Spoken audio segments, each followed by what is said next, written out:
Hi viewers, welcome to my kitchen Banu கைமணம். இன்றைக்கி ரொம்ப டேஸ்டியான ஒரு ஒன் பாட் ரெசிபி எங்கள் வீட்டில் எல்லாருக்கும் ரொம்ப பிடிக்கும். உங்களுக்கு பிடிக்குமா அப்படிங்கிறத மறக்காமல் கமெண்ட்டில் சொல்லுங்கள். இதை சூடாக சாப்பிடும்போது அவ்வளோ டேஸ்ட்டாக இருக்கும். இதில் உங்களுக்கு விருப்பமான காய்கறிகள் நீங்கள் சேர்த்துக்கலாம். உருளைக்கிழங்கு, பச்சை பட்டாணி, கேரட்டு, பீன்ஸுன்னு எல்லா விதமான ஃப்ரெஷ் வெஜிடபிள் ஆட் பண்ணி செய்யும்போது அவ்வளோ டேஸ்ட்டாக இருக்கும். கண்டிப்பாக வாரத்தில் ஒரு நாள் நம்ம இந்த தேங்காய் பால் சாதம் எடுத்துக்கணும். இதை வந்து ஒயிட் புலாவ், கோகோனட் ரைஸ், தேங்காய் பால் சாதம்னு எப்படி வேணால் சொல்லலாம். இந்த சாதத்தை நம்ம எடுத்துக்கும் போது வாய் புண், வயிற்று புண் எல்லாமே நமக்கு குணமாகும். கண்டிப்பாக ட்ரை பண்ணி பாருங்கள். இப்போ தான் என்னோடய சேனலை ஃபஸ்ட் டைம் பார்க்குறீங்கன்னா பானு கைமணம் சேனலுக்கு லைக் போடுங்க, வீடியோவை ஷேர் பண்ணுங்கள், மறக்காமல் சேனலுக்கு சப்ஸ்கிரைப் பண்ணி சப்போர்ட் பண்ணுங்கள். ஹோல் கிரைன் மசாலா எடுத்து வச்சுருக்கேன் தாளிக்கிறதுக்கு. இஞ்சி பூண்டு பேஸ்ட், ஒரு பெரிய வெங்காயம், ஒரு 2 பச்சை மிளகா, ஒரு கைப்பிடி பீன்ஸ், ஒரு பெரிய கேரட்டு, உங்கள்கிட்ட ஃப்ரெஷ் பட்டாணி, பேபி பொட்டேட்டோ, உருளைக்கிழங்கெல்லாம் இருந்ததுன்னா அதையும் நீங்கள் உங்கள் விருப்பமான இங்கிலீஷ் காய்கறிகள் எல்லாமே நீங்கள் ஆட் பண்ணிக்கலாம். ப்ரெட் இருந்ததுன்னா கூட நீங்கள் லாஸ்ட்டில் கோல்டன் கலரில் ஃப்ரை பண்ணி சேர்த்துக்கலாம். ரொம்ப டேஸ்ட்டாக இருக்கும். இது வந்து பாஸ்மதி ரைஸ்லேயும் செய்யலாம், நம்ம ஆர்டினரி ரைஸ்லேயும் செய்யலாம். நான் வந்து எங்களோட சாப்பாடு ரைஸ் வந்து half boil rice, MRM steamed rice அதில் தான் செஞ்சுருக்கேன். அதுவே பாஸ்மதி மாதிரி நல்ல நீளமாக வரும். ஊற வச்சு செய்யும் பொழுது ஒரு கப் ரைஸ் எடுத்து அரை மணி நேரம் ஊற வச்சுருக்கேன். இப்போ வாங்க நம்ம தாளிக்கிறது எப்படின்னு பார்க்கலாம். வீடியோவை ஸ்கிப் பண்ணாமல் ஃபுல்லாக பாருங்கள். கண்டிப்பாக நம்ம பானு கைமணம் சேனலுக்கு சப்போர்ட் பண்ணுங்கள். இப்போ நான் ப்ரெஷர் பேன் வச்சுருக்கேன். அதில் வந்து நீங்கள் நெய் போட்டுக்கலாம், இல்லை குக்கிங் ஆயில் கலந்து போட்டுக்கலாம். ஒரு 3 ஸ்பூன் குக்கிங் ஆயில் போட்டுக்கிட்டு ஒரு 2 ஸ்பூன் நெய் கூட போட்டுக்கலாம். சூப்பராக இருக்கும். பட்டை, பிரிஞ்சி இலை, ஒரு அரை டீஸ்பூன் வந்து சோம்பு போட்டிருக்கேன். அனாசிப்பூ, ஒரு ஏலக்காய், 2 கிராம்புன்னு எல்லா மசாலா சாமான்களும் தாளிச்சுக்கோங்க. நல்ல பெரிய வெங்காயம், பெரிய சைஸ் வெங்காயம் நீளவாக்கில் கட் பண்ணினது, ஒரு 2 பச்சை மிளகா உடச்சி சேர்க்குறேன். இவ்வளோ தான் இதுக்கு காரம். இந்த சாதம் வந்து ரொம்ப ஸ்வீட்டாக இருக்கும். நிறைய பேருக்கு வாய் புண்ணு வந்து அடிக்கடி வரும். நிறைய தேங்காய் பால் எடுத்துக்கணும் அப்படின்னு சொல்லுவாங்க. நீங்கள் ஆப்பம் தேங்காய் பால் எடுத்துக்கலாம். அது வந்து டிஃபனுக்கு நம்ம சேர்த்துக்கலாம். அதே மாதிரி வாரத்தில் ஒரு நாள் நம்ம டிஃபனுக்கு ஒரு நாள் சேர்த்துட்டோம் அப்படின்னா திருப்பி ஒரு 2-3 நாள் 4-5 நாள் கழித்து இந்த மாதிரி லஞ்சில் ஒரு தடவை எடுத்துக்கிட்டோம் அப்படின்னா வாய்ப்புண், வயிற்றுப்புண், குடல் புண்லாம் நமக்கு வரவே வராது. கண்டிப்பாக இதை செஞ்சு பாருங்கள், சாப்பிட்டு பாருங்கள், நல்லாயிருக்கும். இஞ்சி பூண்டு பேஸ்ட் போட்டு வதக்கிக்கிட்டு இருக்கேன்.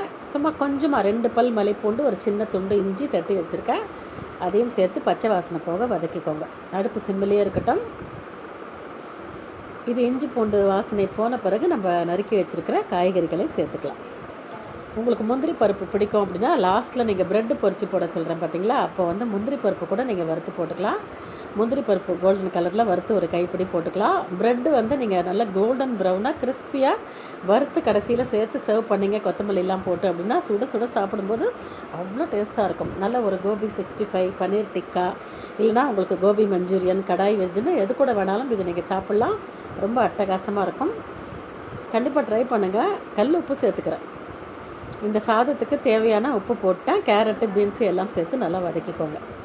இது நிறம் மாறணும், வேகணும் அப்படின்லாம் எதுவுமே இல்லை. ஜஸ்ட்டு அந்த எண்ணெயை வந்து கோட்டிங் ஆகிற வரைக்கும் வதக்கி விட்டுருங்க. அடுப்பை நான் சிம்மிலே தான் வச்சுருக்கேன். இப்போ இந்த கப்பால் தான் நம்ம ரைஸ் போட்டோம். இந்த கப்பால் 1 கப்பு ரைஸ் அப்படின்னா அரை மணி நேரம் ஊற வச்சுட்டோம். அதனால் 2 கப்பு தேங்காய் பால். நான் நல்லா ஒரு மீடியம் சைஸ் தேங்காய் எடுத்து நல்லா திக்கு பால் எடுத்து வச்சுருக்கேன். அந்த கப்பால் 2 கப்பு தேங்காய் பால் விட்டோம் அப்படின்னா கரெக்டாக இருக்கும். சாதம் பலன்னு உதிர்ந்து வரும். எனக்கு 2 டம்ளர் வந்திருக்கு, மிச்சம் கொஞ்சோண்டு இருக்குது. இப்போ அந்த கொஞ்சம் மிச்சம் இருக்கிறதையும் நான் அதிலேயே ஊற்றிடுவேன். அவ்வளோதான் கரெக்டான அளவு. இந்த மாதிரி நீங்கள் உங்கள் ரைஸோட வாட்டத்தை பார்த்து 2லேருந்து 2.5 டம்ளர் ஊற வைக்கலை அப்படின்னா நீங்கள் 2.5 டம்ளர் வரைக்கும் சேர்க்கலாம். இப்போ ஃப்ரெஷ்ஷான கொத்தமல்லி இலைகள், இது வந்து லேசாக ஒரு கொதி வரட்டும். நம்ம ஊற வச்சுருக்கிற ரைஸை சேர்த்துக்கலாம். இப்போ கொஞ்சம் ஃப்ரெஷ்ஷான மல்லி இலைகள் சேர்த்துக்கோங்க. கடைசியில் நீங்கள் கொஞ்சம் மல்லி இலைகள் சேர்த்துக்கோங்க.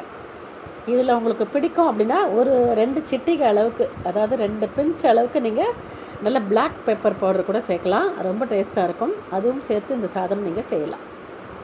இப்போ நல்ல ஊறின அரிசி இதில் சேர்க்குறேன். இதே பாஸ்மதியில் செஞ்சிங்கன்னா இன்னும் சூப்பராக இருக்கும். நான் வந்து சாப்பாடு ரைஸே எங்களுக்கு நல்ல மெல்லிஸாக நீளமாக இருக்கும், அதனால் அதுலேயே செஞ்சுக்கிறேன்.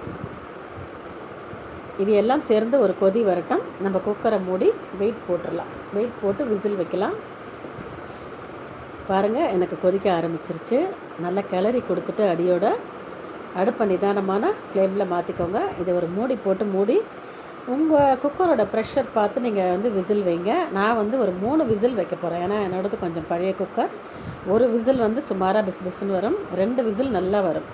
மொத்தமாக 3 விசில் வச்சிங்க அப்படின்னா சரியாக இருக்கும். 2 விசில் நல்லா கத்தும், லேசான ஒரு விசில் வச்சுருவேன். மொத்தம் 3 விசிலில் எனக்கு ரைஸ் தயாராகிடும். ஏன்னா நம்ம அரிசி ஊற வச்சிட்டோம், அதனால் சரியாக இருக்கும்.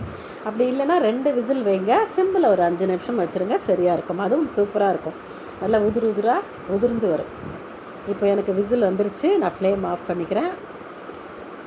இப்போ நான் திறந்துட்டேன் குக்கரை, பாருங்கள் உதிராக ரைஸ் எவ்வளோ சூப்பராக இருக்குது அப்படின்னு. நான் சொன்ன மாதிரி நீங்கள் ப்ரெட்டு முந்திரி பருப்பெல்லாம் பொரித்து வறுத்து தாளித்து நீங்கள் வந்து சர்வ் பண்ணிங்க ஃப்ரெஷ்ஷான கொத்தமல்லியோடு அப்படின்னா டேஸ்ட் அவ்வளோ பிரமாதமாக இருக்கும்.